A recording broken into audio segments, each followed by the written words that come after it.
안녕하십니까? 배팅 부동산 요리사는 밥 안 사 먹음, 빠꾸미는 아파트 안 사, 가치불변 땅만 산다. 진행하도록 하겠습니다. 자, 우선 부동산 이야기를 제가 할 건데 일단은 동네 식당 이야기부터 하겠습니다. 자, 우리 된장찌개 다들 잘 아시죠? 된장 원가가 1,000원이고 양파가 1,000원, 양파파 이런 것들이 1,000원, 두부가 1,000원. 자, 재료가 3,000원인데 여기에 인건비, 임대료, 가스, 전기, 수도, 기타 비용 들어가서 기타 비용 1,500원 들어가서 한 4,500원 원가인데 5,000원에 팔지요. 자, 이렇게 동네 식당은 이익을 한 500원만 남기는 겁니다. 자, 그래서 요거를 다시 한번 분석을 좀 해보면 지금 만약에 이 된장찌개 5,000원짜리 된장찌개를 자산 개념으로 한번 보면 상대적으로 어떤 자산 개념으로 보면 자, 냉동실에다가 된장, 양파, 두부 냉동실에 보관을 하면 좀 일정 부분 보관이 되겠죠. 자, 그래서 여기서 된장, 양파, 두부 자, 요런 것들은 자산으로의 어떤 약간의 가치가 있다는 거죠. 자, 그런데 된장찌개 이것은 지금 안 먹으면 똥됩니다. 이거 된장찌개를 끓여놓고 냉동실 얼렸다가 해동한다고 그 맛이 아니죠. 자, 맛이 갑니다. 그래서 요런 식으로 한번 생각을 해볼 수가 있다. 자, 좀 이따 제가 부동산 이야기 합니다. 자, 그 다음은 웰빙 호텔 보겠습니다. 웰빙 호텔. 자, 똑같은 재료인데 인건비, 임대료, 가스, 전기, 수도, 기타 비용이 좀 크지요. 비용이 좀 큽니다. 3,000원 들어갑니다. 자, 그래서 총 6,000원 들어가는데 자, 웰빙 호텔이라서 12,000원에 판매를 합니다. 자, 그래서 6,000원을 남겨 먹습니다. 자, 이게 웰빙 호텔이죠.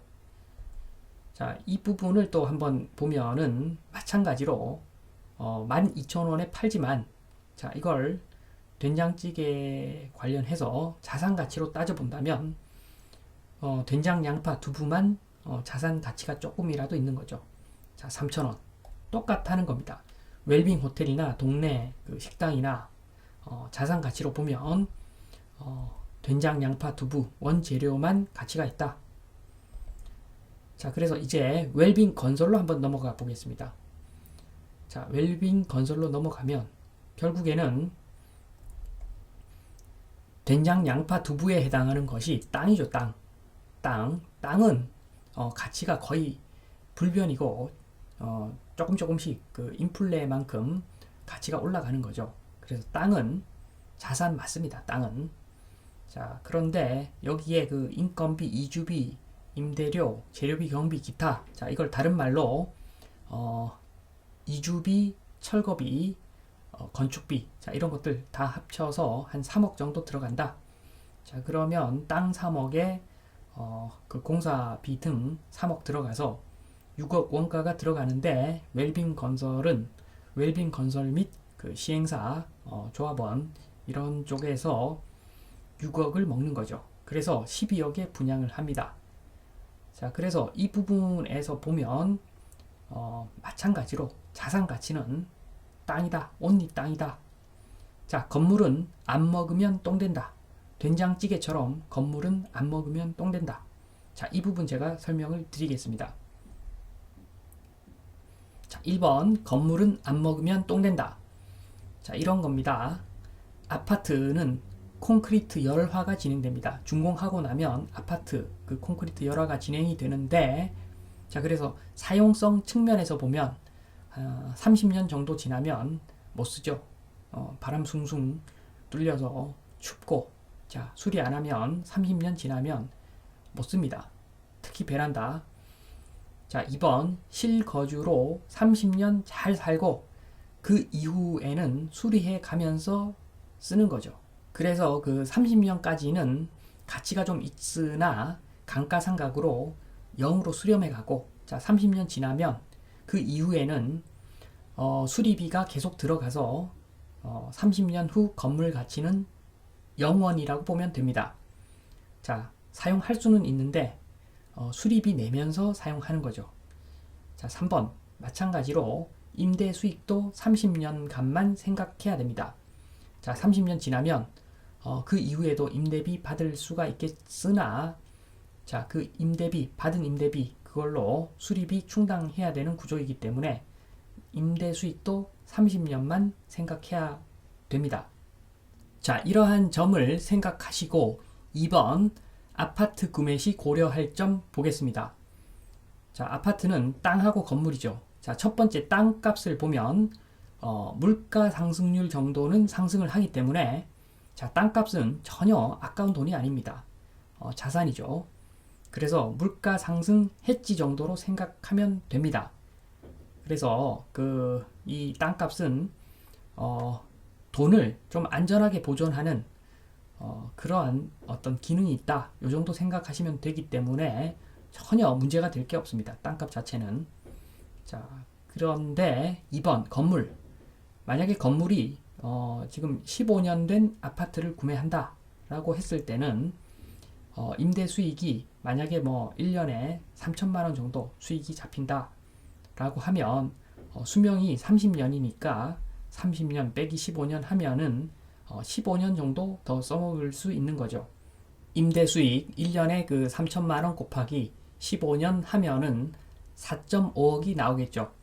자, 그런데 여기서 질문을 던져야 됩니다. 자, 4.5억으로 지금 재건축 가능한가? 자, 이러한 질문을 던져야지 아파트 구매할 것인가 말 것인가 여기에 대한 해답이 나옵니다. 자, 좀 구체적으로 제가 사례를 들어서 말씀을 드리겠습니다. 자, 한번 분양받는 경우 한번 생각해 보겠습니다. 3번 12억 분양 물건 검토 예시 1. 자, 첫 번째로 땅값은 3억입니다. 3억. 오케이. 자, 3억은 안전한 돈이죠. 땅값은 완벽한 자산이니까 3억은 안전한 돈. 자, 2번 건물 9억. 자, 건물 9억은 검토 좀 해봐야 됩니다.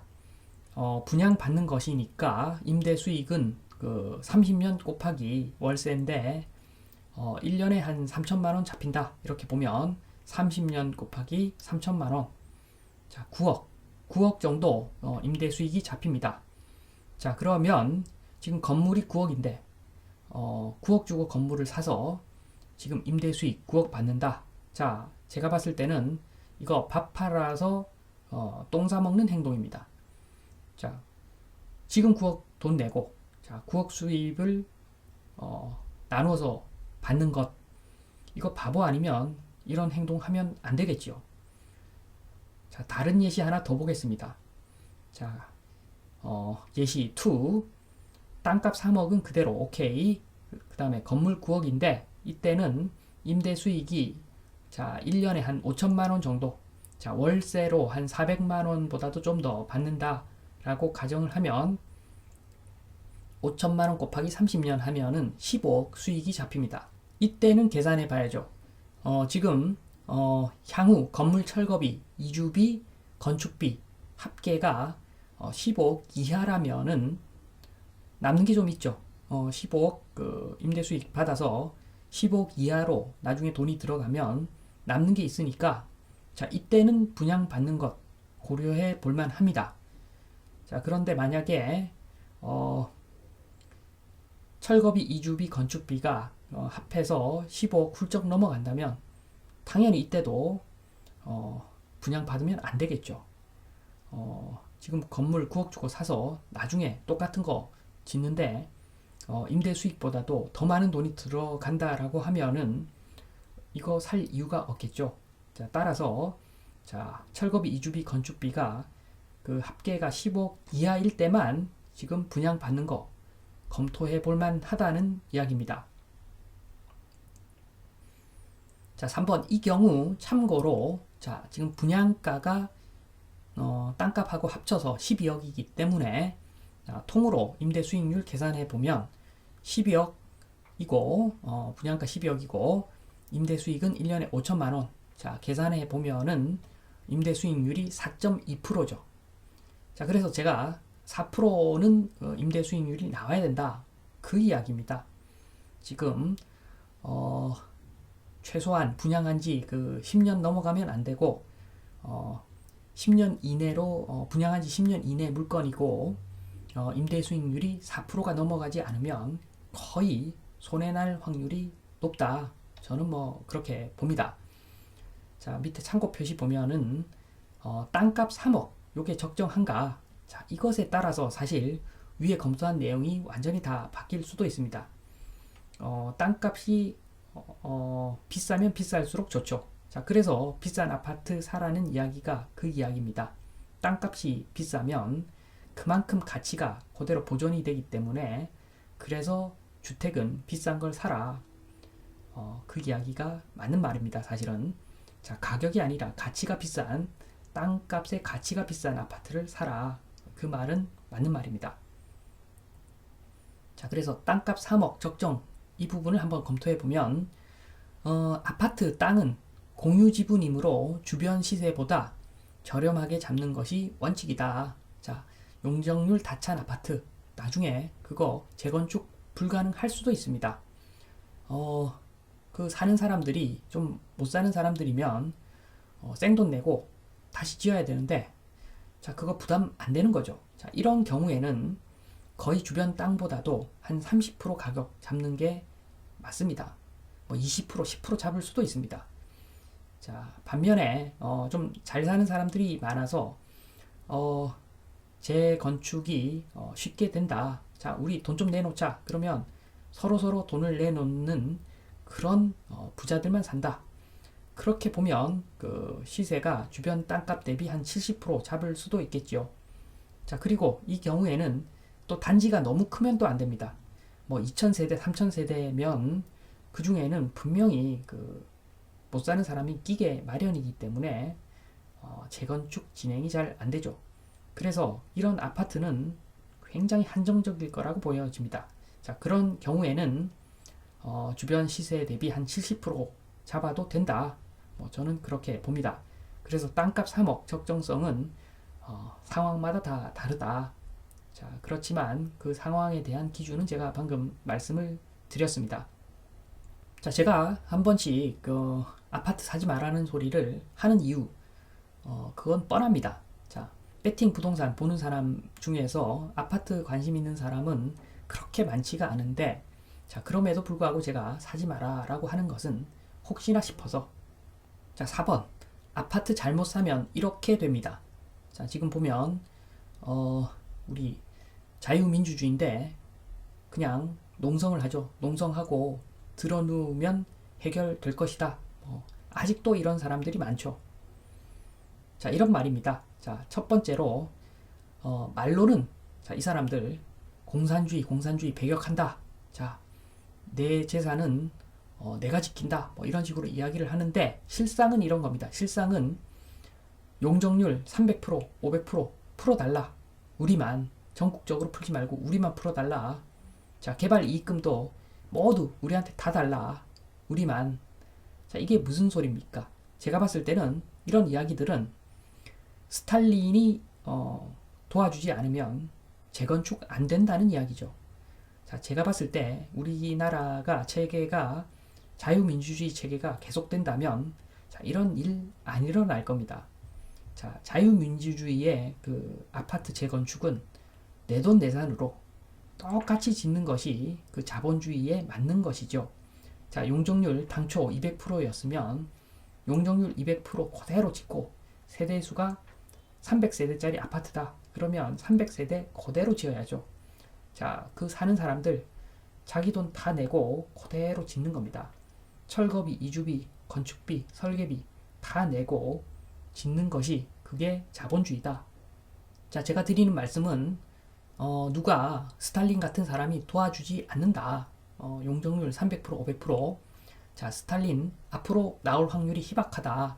자, 그렇게 생각하시면 아파트 정말 신중하게 구매해야겠다는 아마 생각이 드실 겁니다. 자, 아파트는 수익형 물건이기 때문에 건물은 감가상각된다. 따라서 노후화되지 않은 자, 지은 지 얼마 안 된 아파트를 사야 되고 그 아파트의 그 임대 수익률은 4% 정도는 나와야 된다. 자, 이 말씀을 드리면서 이만 마치겠습니다. 감사합니다.